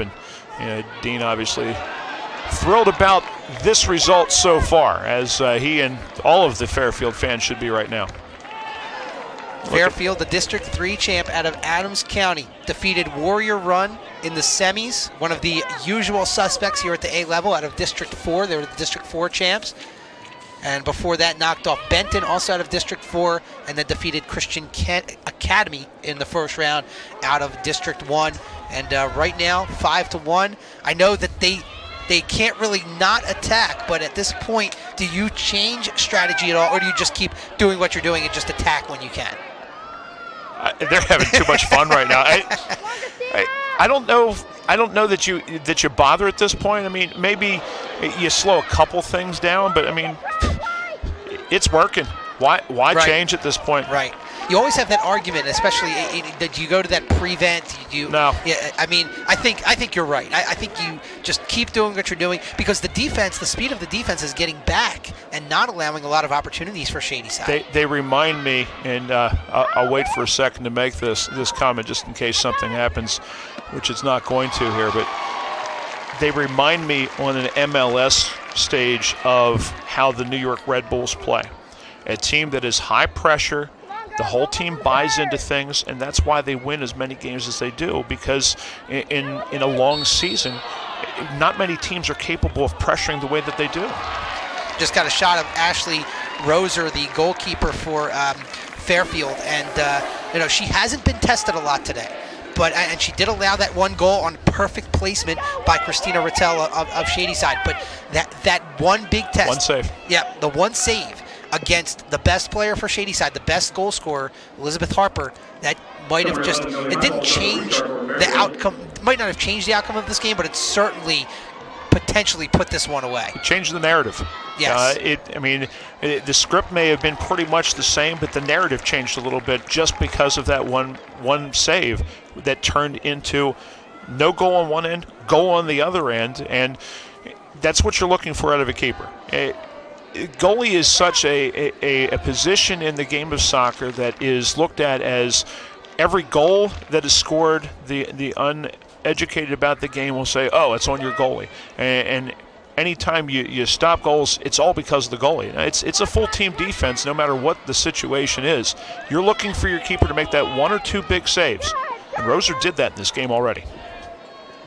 Shady Side Academy, obviously they're still a little bit less than 28 minutes left. They want to still try and get a shot to get back into this game. And there is Rattel with that left foot. This time it was deflected. Keeping it in is Gabriella White. White around a couple of defenders. Sends it in, and that's going to be an easy handle for Roser. Boy, I love her as a player, though. I love the way that as a sophomore, she has the courage as a center back to just continue to step up, challenge balls on the 50-50s, and then continue her run up the field. Oh, and a beautiful lead pass from Annabelle Anderson. This is Hannah Logue on the far side. Oh, and there's a save. Ball is still loose in front. Chased down and putting it home is Fairfield for goal number 6. A lot of contact, a lot of bodies down. That's Nora Clark again. Is that Clark again? My goodness. But created by Hannah Logue and the beautiful lead pass near midfield. But Nora Clark with goal number 4 and number 38 on the year. There's your answer whether or not they're going to do anything differently. No, there you go. They're just going to keep going. And it all starts from the midfield. And the player that I talked about, White, had slipped down on a 50-50 ball, and that made a 3v3, and the speed advantage goes to Fairfield, and we see the ball played out of that spot. Here comes Logue on the right-hand side. Great initial save. Very easy for a keeper to get discouraged at this point. Great job of coming out, hit the back of her foot, but in the scramble coming out, that speed of Nora Clark, just electric. And 4 goals now for her. What a game on the scoring sheet for Nora Clark, the freshman striker for Fairfield. Well, I would say, given the youth of this Fairfield team, of course you have Hannah Logue, the senior, and you always have that senior leader, but Annabelle Anderson, freshman, Nora Clark, freshman, Mariah Logue, a junior. So you're looking at a Fairfield team that they're dominating this game. There's a very good chance that they're back here in Hershey again next year to defend this title. This team starts a total of 2 seniors. They start Hannah Logue, and they start Sarah Heinball. And here it is again. There's Logue, the exquisite first touch. Boy, and that was a great save by McMahon initially. It was, but that's where you have to have somebody on the back end clean up for your goalie, and nobody got back in time because, again, you got too much speed up top. Yeah, and Nora Clark was there. It's unbelievable. And here's Anderson, who has a ton of speed. She hasn't been involved in any of the goals, but she has certainly created a lot of opportunities, so certainly a bright future for her. But Nora Clark, I mean, just a phenomenal championship day for her. It has been. And these are the games that, win or lose, you never forget them. And Nora Clark is going to have a lot of very, very positive memories about this championship game. As is a lot of these Fairfield players. As here's Logue setting it up for Clark, trying for goal number 5, but good job defending by Shady side. And now here's Harper, the lead up ahead. They just haven't been able to connect anything as Sophia McMahon unable to win that one-on-one battle in the back against Millie Heinball. Yeah, and again, you just see a whole lot of white jerseys anytime that there looks like there's going to be an opportunity for Shady side, except for maybe once or twice. The white jerseys are just surrounding the dark jerseys, and that what has allowed Fairfield to attack. They have the speed on offense, and they have the speed to get back. You don't always see that, but they are just flying all over the field today. And here's Clark again, continuing to advance, but a good job by Shady side. That's White stepping in. Now Harper trying to win the battle. They have to work so hard in the back right now to try to solidify things that they can't even push numbers up. This is a time where Coach Mary Lynch would love to be able to take one of the center defenders, move them up the field, and play 3 in the back to try to push for goals. You can't do that because of how exposed you would be against this team because of what they do. The 3-4-3 that Fairfield has employed works to a T for them because of their personnel, and it's going to lead to a championship. Here comes Hannah Logue again. Girls, kick it! And now with it is Christina Rattel. By the way, number 17, Megan Biquette, Christina! just returned to the lineup for Fairfield. Come on, Liz! So Coach Puma Fonte getting some fresh legs in as here's Shady side on the attack. And a prayer sent towards Roser, who handles it nicely. See, and that's a cross where you have to recognize if anybody's there. I mean, nobody's chasing on that backside. They had a pressure on the near post, but no one really in the box even making a run for that cross. Here's the thing that really blows you away about this Fairfield run, though, and this is how soccer can be just a fickle and also cruel game so far. If you go back to their District 3 tournament run, in the semifinals, they went to double overtime with Tulpehocken, who has been one of the thorns in their side in the past. And Fairfield was able to win that game 2-1. They lose that game, not only do they not win a district title, they don't qualify for the state tournament. That's how close it was to their run being over right there in the district semifinals. Yes, sometimes you see that, and I'm from the Philadelphia area. You see that in District 12. There's some really good teams in District 12 in a lot of different sports, and sometimes the winner of the district will go on to win the state championship because they are that good. So, District 3, obviously very tough, and Fairfield certainly earned it. But I mean, it's been a tough road. I mean, Fairfield, they've scored a lot of goals, and they've actually had a fairly easy time in the state tournament. Indeed. You take a look at the spreads: 6-0 over Christian Academy, 9-3 over Benton, and 3-0 over Warrior Run. And they have certainly put some points up on the board. And here's another opportunity. Hannah Loeb going in, the unselfish cross, and Anderson getting into the act, and the freshman putting it in the back of the net, and then a frustrated McMahon tosses it out of the net. But again, just the speed of Fairfield, too much to handle for the Indians. This is crazy. This team just will not relent. And you feel for Shady side right now because it's just the same things over and over. They had taken out Nora Clark, put in Callie Fenimore. Just means that you've got Hannah Loeb coming down the side, chip to the inside. Absolutely nothing McMahon can do. Nothing. And how many of these goals so far? There's 7 goals on the board. How many of them have been anything the keeper could even think about doing on the play? It's been virtually none of them. Yeah, it really, I'm sure it's a very frustrating day for Alicia McMahon. She's a senior, obviously getting a little bit emotional.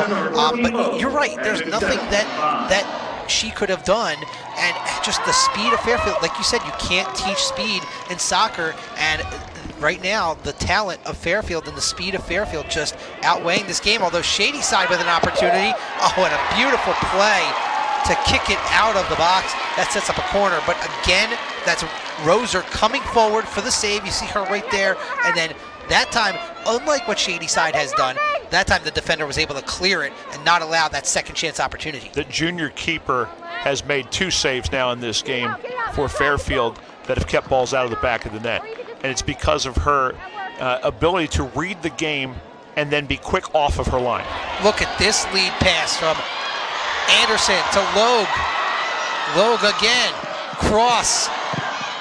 McMahon comes out and saves it, and that time it's cleared. So McMahon, even down 7-1, still protecting that net. All credit to her, too.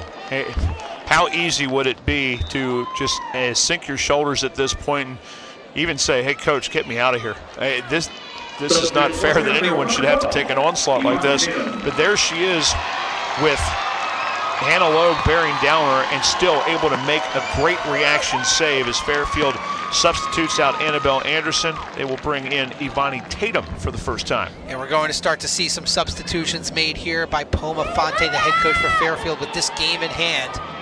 And Anderson just scored the goal.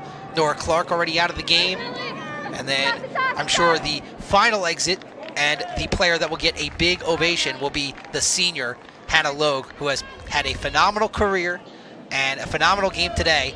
And she's going to end her great career with a championship here at Hershey. And college coaches, she's not committed to anyone yet.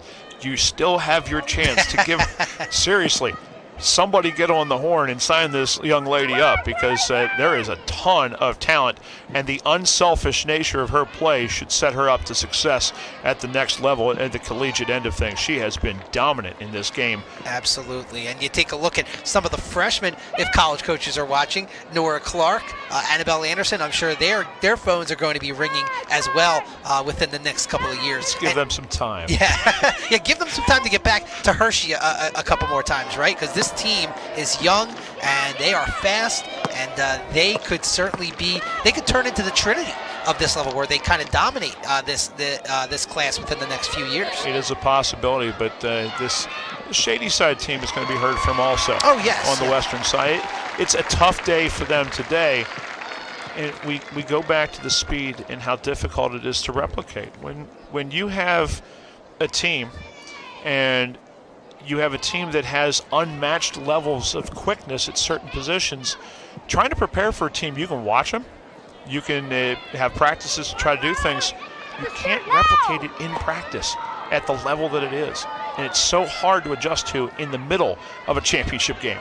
Oh, well, for Shady side, they have a lot more seniors than the Fairfield team. Elizabeth Harper, Alicia McMahon, Eliza Cochran, Kendra McBroom, Sarah Hackey, all seniors, Paige Moritz. So a lot of seniors, I'm sure that they are going to be, I'm sure they wanted to end their career with a win. But still, to get here to Hershey and, play Fairfield tough, especially in the first half, that second half of the first half, certainly give them credit, as here's Rattel, a sophomore. So she'll be back next year among some of the other, a couple of the other starters as well, like Julie Staley, who we've talked about, and Sophia McMahon will be back. Hannah Steffi will be back, only a junior. It'll take some time. Right. And they won't have fond feelings about this right now, as it will be Hannah Logue coming out now to a great round of applause from a very good crowd here, who've made the trip up from the York area. And here they are celebrating their senior. What a game for Hannah Logue. And entering the game, that was number 22, another senior, Dory Hammond, for Hannah Logue. So with just over 17 minutes to play, the key goal scorers for Fairfield now out of the game: Hannah Logue, Nora Clark, and Annabelle Anderson, the three top goal scorers on the year for the Lady Knights. Yeah, with Shady's side, this is a team that, they're not going to look at this game in a positive light right away.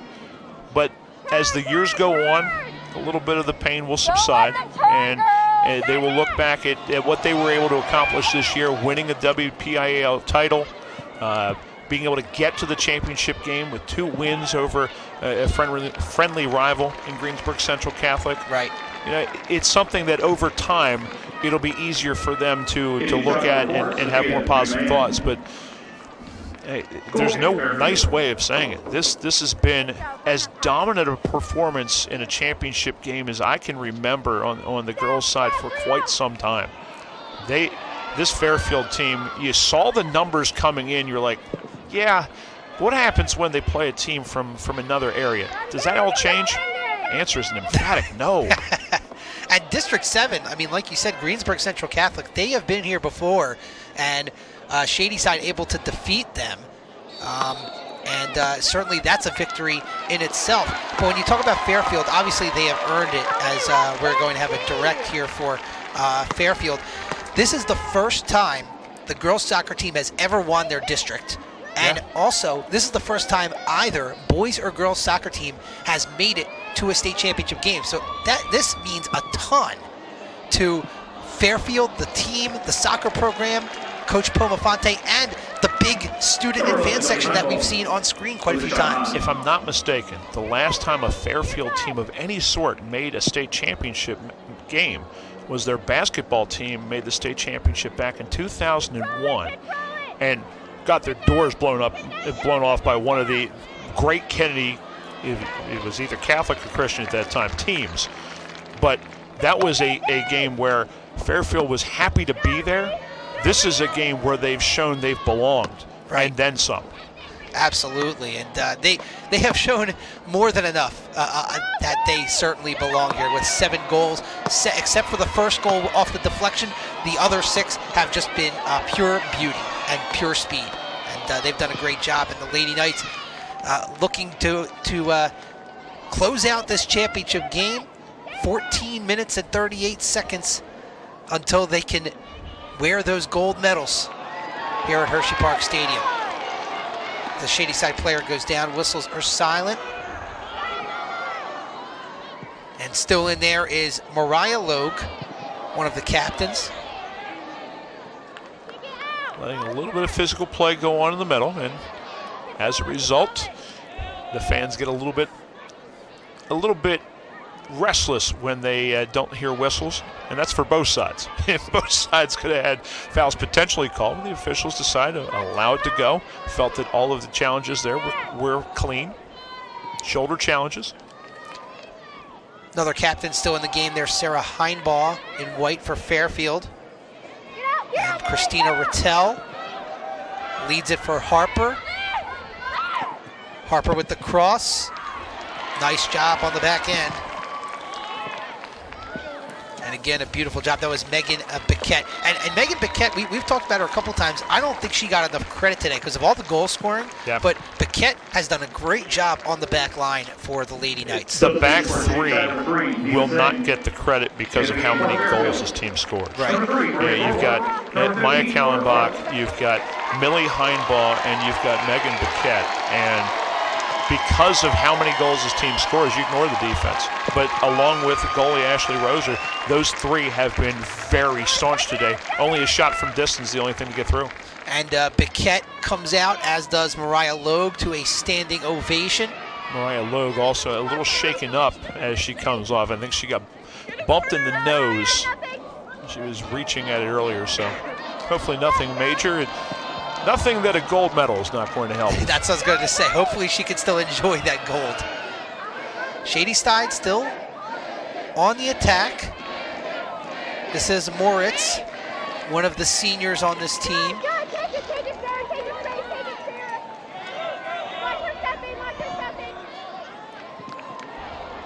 Good job right there by Eliza Cochran as Fairfield gets it back. Sent forward. This is Ivani Tatum in pursuit, but Cochran now over to Anna Steffi.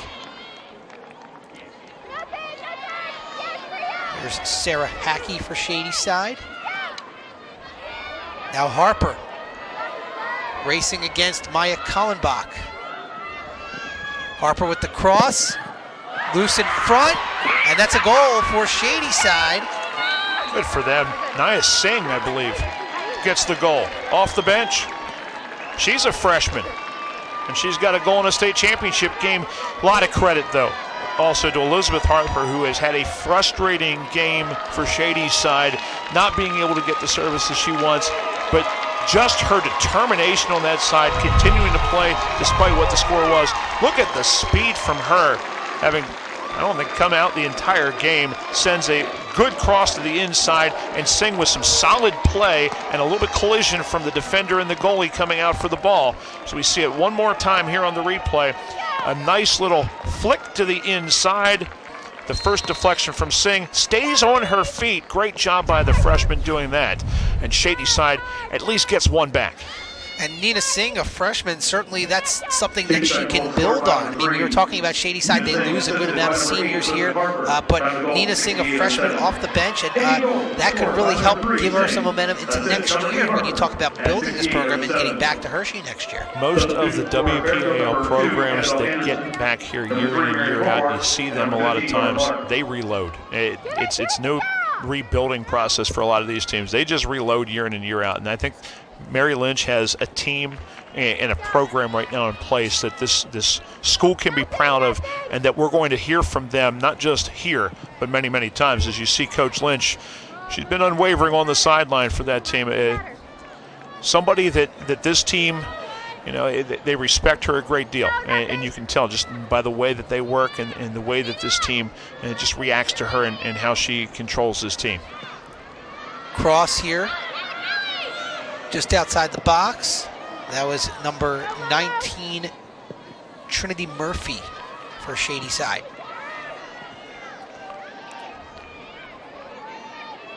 Ten and a half remaining here in this PIAA Single A Girls Soccer Championship, and there's a shot on goal, but not corralled by Rouser, but luckily no second chance opportunities there as Singh was not quite in position. But Sophia McMahon, one of the young bright stars on this team, 13 goals this year for the sophomore, and she has not given up. She has not given up today, as it looks like Singh will come out and Harper will come back in after Harper came out briefly. You see Singh just going on the bench, probably feeling good about that goal that she scored. You bet. I mean, somebody who doesn't get necessarily a ton of playing time gets in there, gets her opportunity, and able to put one in the back. Fairfield on the attack again on the far side.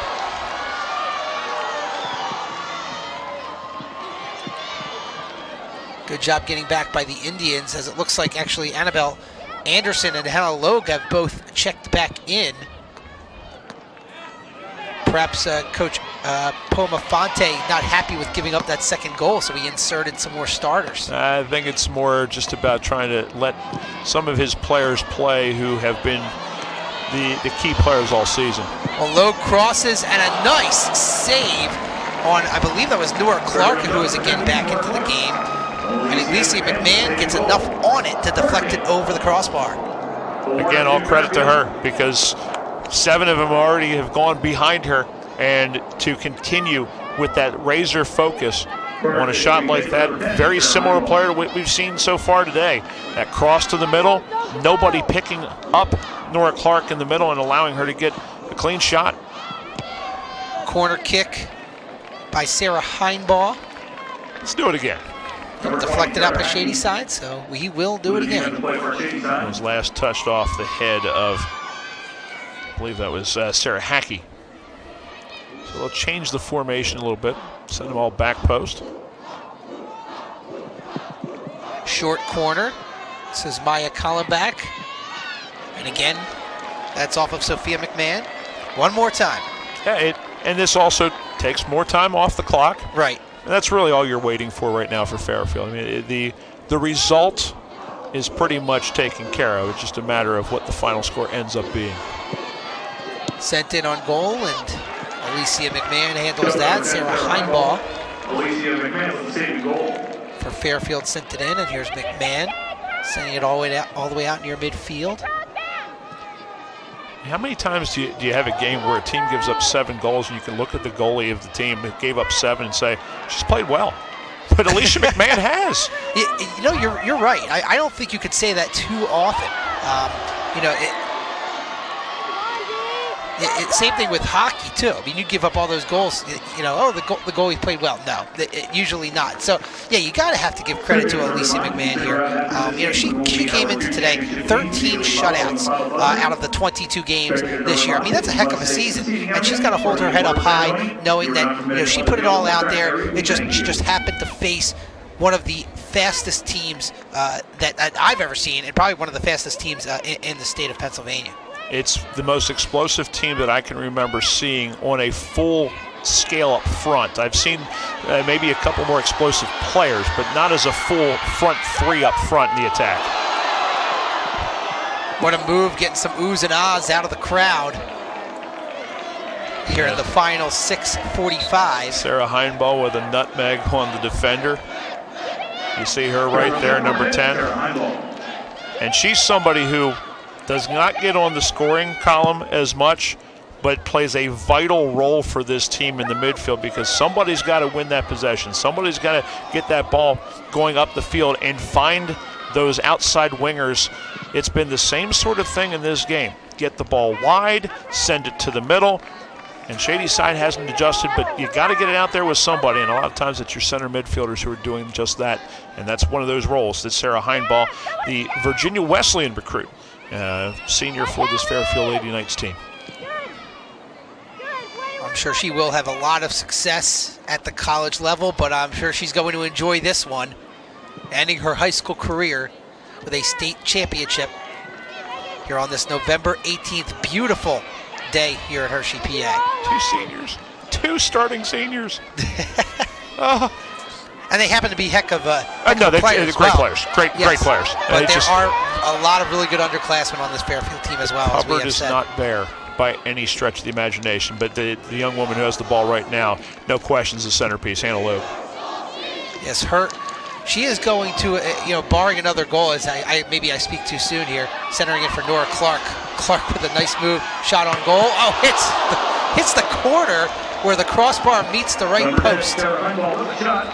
That was maybe a centimeter from being deflected into the net. And Heinbaugh had the opportunity there to finally get on the scoring column, and she's going to come out of the game for a curtain call herself, and well-deserved. And Kendra Miller going to get her. Heinbaugh coming off. You saw how close on that replay that shot was. Gets the congratulations.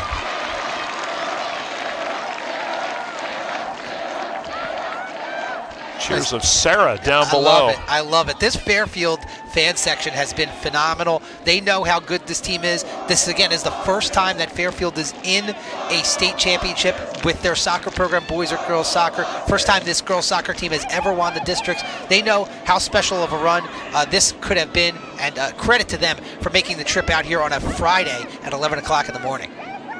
What else would you want to do and watch it? If this team can't fire you up for an entire day with the energy that they provide, they're better than a big cup of Java in the morning. Yeah, I mean, and it's, of course, the weather, of course, it helps if you're a fan to come out today. Oh, collision. We're going to have a penalty kick. And I think it's warranted. The quick step over on that far side by Sophia McMahon. Let's take a look at this again. She has the step. The left arm is out, and because of the left arm, I think that's why we're going to have the penalty kick. So Shady side with the clock stopped now. It's a valid call on that way. It's the key was that the offensive player was just in front of the defensive player, and as soon as that arm got extended. Here's another test for Roser. I believe this is going to be Rattel taking this, and it's a goal. So Shady side, well, we talked about it. Shady side would have to score 3 goals to tie the game when it was 3-0. They did do that. They've done that. But obviously Fairfield just relentless. Good luck stopping this team. Yes. And again, just look at the left arm of the defender on the play, and that at least leads to the contact that makes McMahon fall. And then on the penalty kick, the right foot, bang into the side.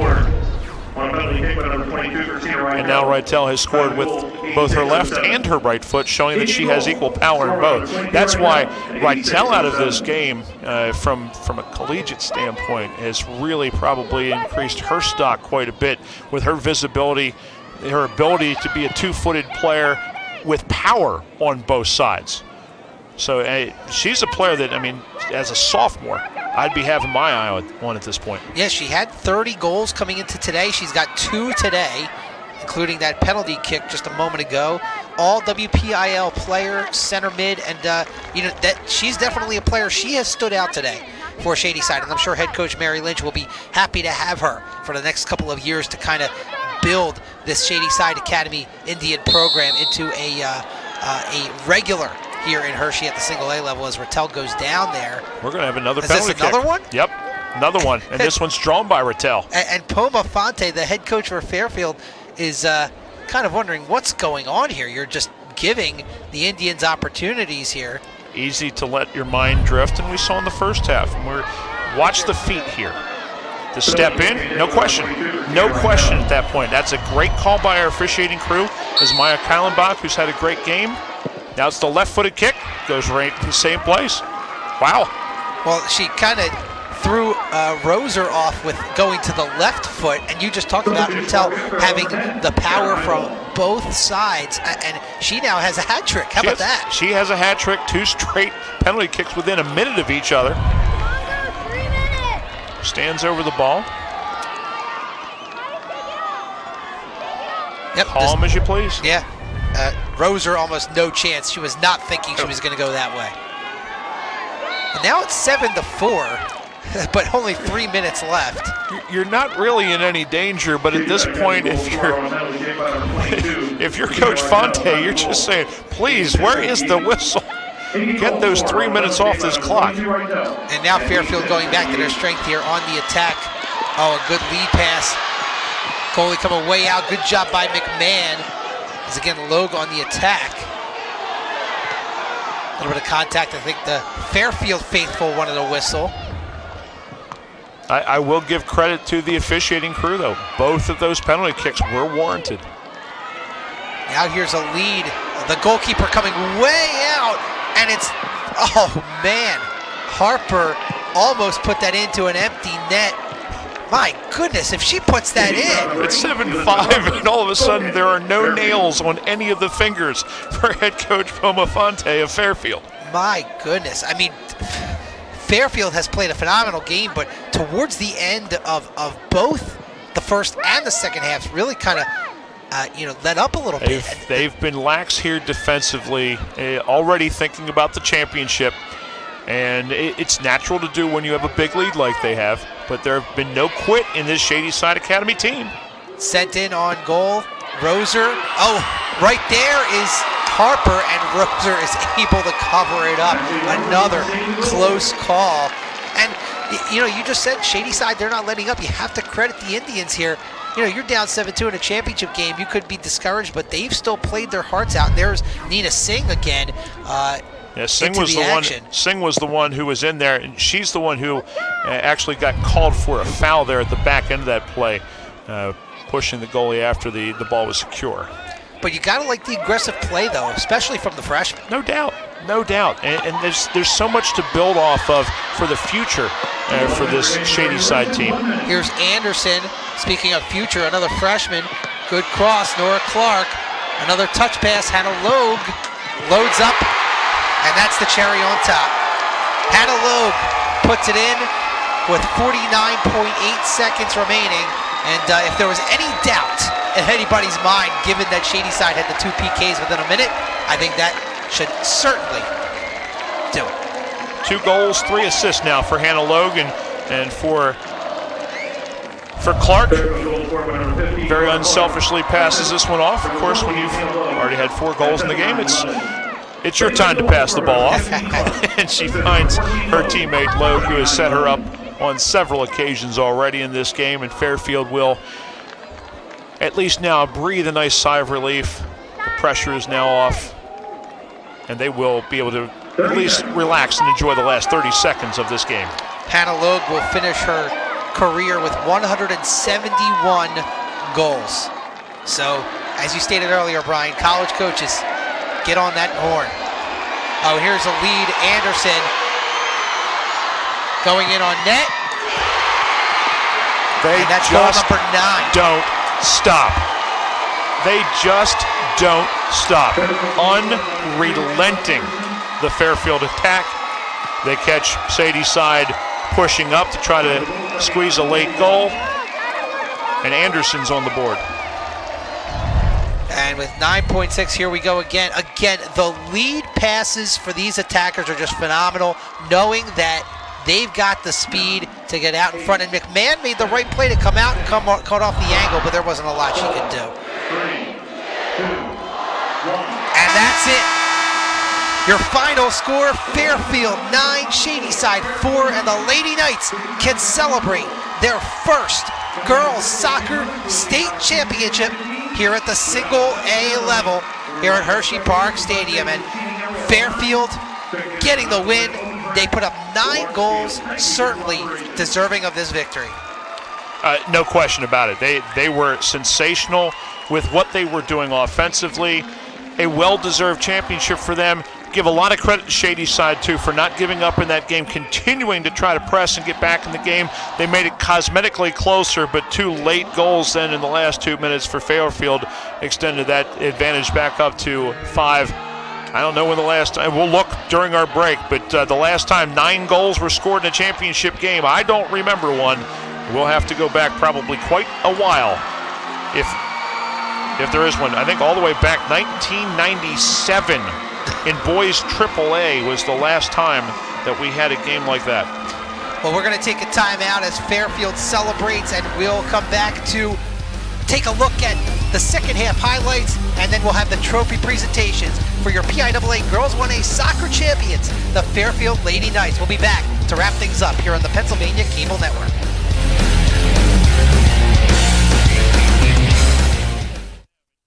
If you think the level of competition is impressive, wait till you see the level of coverage. High school meets high impact with MaxPreps.com, America's most comprehensive source for high school sports.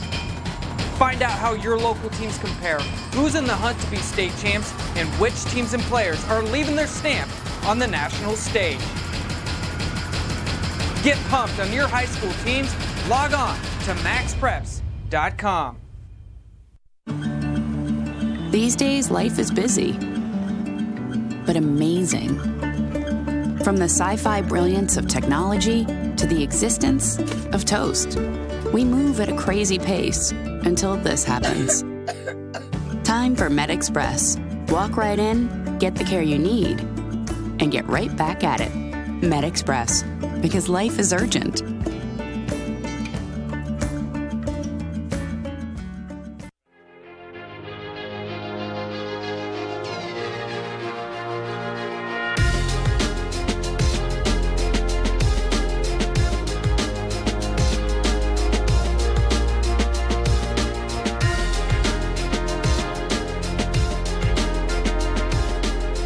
Packed with 9 essential nutrients, low-fat chocolate milk can be an important part of your recovery routine. Refuel with chocolate milk after your next workout. McMahon. Alicia McMahon. Addie Todd. Gabriella White. Elizabeth Harper. Allison Eisman. Julie Staley. Kathy Chen. Paige Moritz. Cloris Kai. Eliza Cochran. Caroline Houghton. Callie Davis. Trinity Murphy. Sarah Hackey. Kendra McBroom. Christina Reitel. Hannah Steffi. Maya Weiss. Manager Kate Hart. Assistant coach Leah Powers. Assistant coach Elise Zerilli. Assistant coach Jerry Hare. And Shady Side Academy Indian head coach Mary Lynch.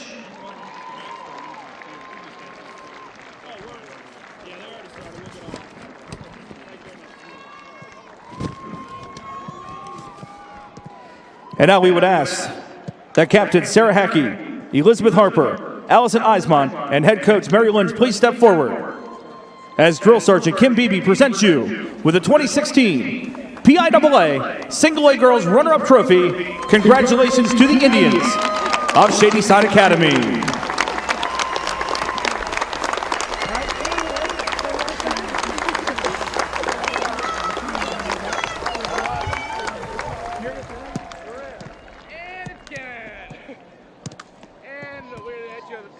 And now let's meet your 2016 PIAA Single A Girls Champions, the Lady Knights of Fairfield High School. Head coach Promofonte to present the medals, starting with Ashley Roser, Emily Longenecker, Annabelle Anderson, Maria Torborg, Kendra Miller, Rio Stroh-Snyder, Emma Snyder, Maya Kallenbach, Haley Moore, Kelly Fenimore, Sarah Heinball, Millie Heinball, Ivani Tatum, Mariah Logue, Hannah Logue, Nora Clark, Caitlin Troxel, Megan Biquette, Jessica Smith, Jenna Souter. Haley Bolin. Taylor Odell. Dory Hammond. Jasmine Cham. Tarina Roberts. Athletic Director Crystal Heller. Assistant Coaches Jenna Showers, Damon Michaels, and Lady Knight Head Coach Poma Fonte. And now we would ask the Fairfield seniors to please step forward as Drill Sergeant Kim Beebe presents you with the 2016 PIAA Single A Girls State Championship Trophy. Congratulations to the Lady Knights of Fairfield High School.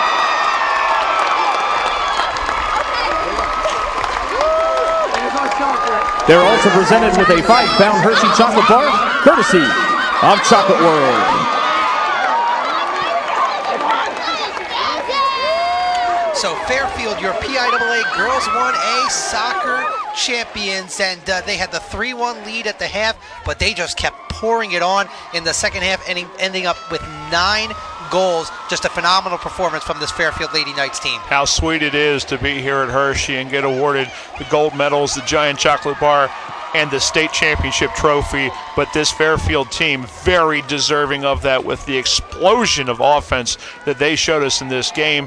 Here's Hannah Logue, who definitely, I would think, the star of this game because of what she did. There's Nora Clark with one of her 4 goals in the game. Here's another layoff over here on the side. Mariah Logue to the inside. And there is Clark again with a thank you to her teammate. Another great through ball finds Hannah Logue on the outside. And this time she'll take a couple shots. And at the end, it's Clark again for her 3rd goal in the second half, her 4th overall. They just never let up. No, they did not. There's Anderson, who got on the board, and she's certainly a promising freshman. And then here was the goal by the freshman Nina Singh, getting Shady side on the board. And then, at that point, there were a couple of PKs. It was 7-2, a PK after that. Then a minute later, another PK, both converted with different feet by the hat trick star Christina Reitel for Shady side. But back comes Fairfield with a couple goals late to just extend that lead. And this was the final one. Anderson with 9.6 remaining on the clock. That was the 9th and final goal. And you see the Fairfield faithful certainly happy for making the trip. And again, it's the first soccer championship for Fairfield, and just a phenomenal game for the Lady Knights. No question about it. 9 goals, most ever in a state championship game at any level here in the state of Pennsylvania. Nora Clark, 4 goals. Hannah Logue, 2 goals, 3 assists. Anderson, 2 goals. Mariah Logue had the opening goal. Reitel, 3 goals in a losing effort. But the Shady side, they may be back, but today it was Fairfield's day. Yeah, good season for Shady side. They're the runners-up at the 1A girls soccer level. Fairfield, your 1A girls soccer championship here in PIAA. That wraps things up for Game 1 of our quadruple header here on PCN. Up next, we'll have the PIAA Boys 1A Soccer Championship. For my partner, Brian Kaiser, I'm Ari Bluestein. Thank you for watching. We'll be back with more soccer here on the Pennsylvania Cable Network.